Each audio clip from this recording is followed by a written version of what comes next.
Hello, here's a hint as to what this video is about. One of my dearest loves. Basically, I was swimming through files on my old desktop, and I found this list. I thought I'd share it with you. It is called Ranking Resident Evil. And, of course, it looks like it's just the top 13, which makes sense because I always do things in 13s. Let's see. Number 13, Resident Evil Outbreak games. Reasoning, the Resident Evil playing masses had yet to bear witness to an online entry. It did not disappoint. This title is a Resident Evil first and must be respected as such. Number 12, Resident Evil 6. Reasoning, no inventory system can top Game 4. Game 6 proved that no one's going to try. That's kind of why it's far up on this list. It's not anywhere near the top spot. I do, however, appreciate the sort of homage to Game 2, with the paired off characters and the overlapping storylines, especially the return of Sherry Birkin. She no longer plagues the last nerve I desperately cling to, while control is left her in Claire's mission during Game 2. I loved Game 4's score. I felt 5 was a little lacking, but 6 restored my hope for potential future installments. Number 11 is, of course, Resident Evil 5 Gold Edition. Reasoning, if Game 4 hijacked your fancy, then here's what you do with Game 5. Take it to Africa and add co-op. With Gold Edition, add some of the coolest bonus features to the mix.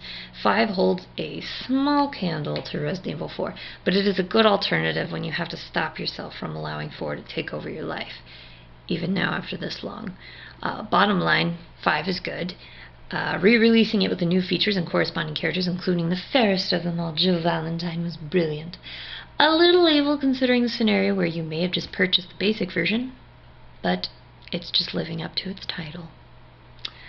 Number 10, Resident Evil Chronicles. Reasoning, the rail shooter style was an intriguing experiment for these games. I think it paid off to a certain extent for non-Resident Evil players, but especially for fans of the story.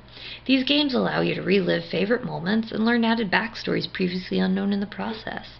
For example, Krauser, kind of like Steve from Code Veronica, he's like one of those like one-game wonders, so it's kind of nice to see him thrown back into the mix.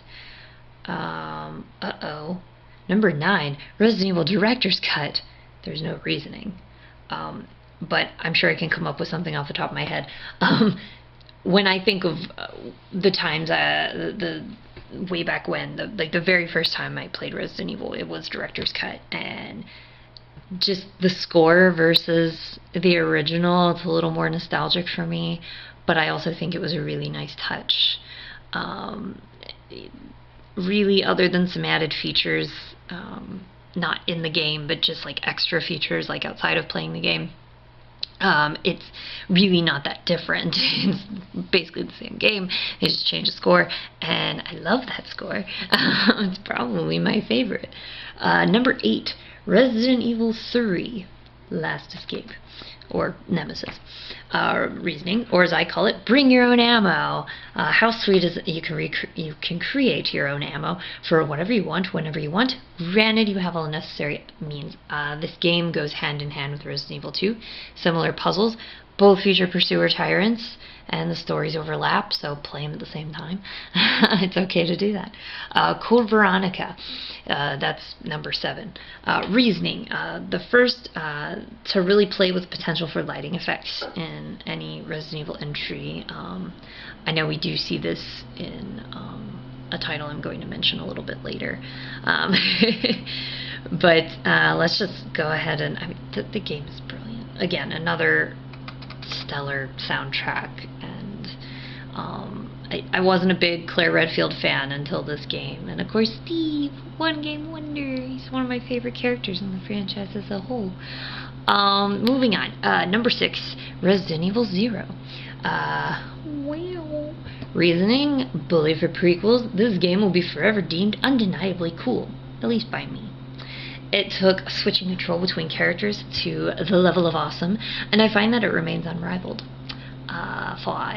Number 5. Resident Evil Revelations. Reasoning. Finally. They did a Resident Evil with a ship, and it worked. This game is the ideal marriage between the smooth mechanics of Resident Evil 4 and 5 and the moody, suspenseful atmosphere of the Resident Evil classics. Namely, the original. You know the part when you enter that main room and there's like the huge clock and the amazing staircase, and it just goes on forever, and it looks so vibrant and so golden, and it's like that scene in Beauty and the Beast, you know, with the ballroom. It's like that all over again, like, you know, the first time you see it. On another note, haha, a musical one at that, I believe the score for this game went for the classic Resident Evil feel as well, as the aforementioned. I was convinced that I was playing some kind of lost Resident Evil game. It was such a blast from the past, all the while being brand spanking new. I did not want it to stop.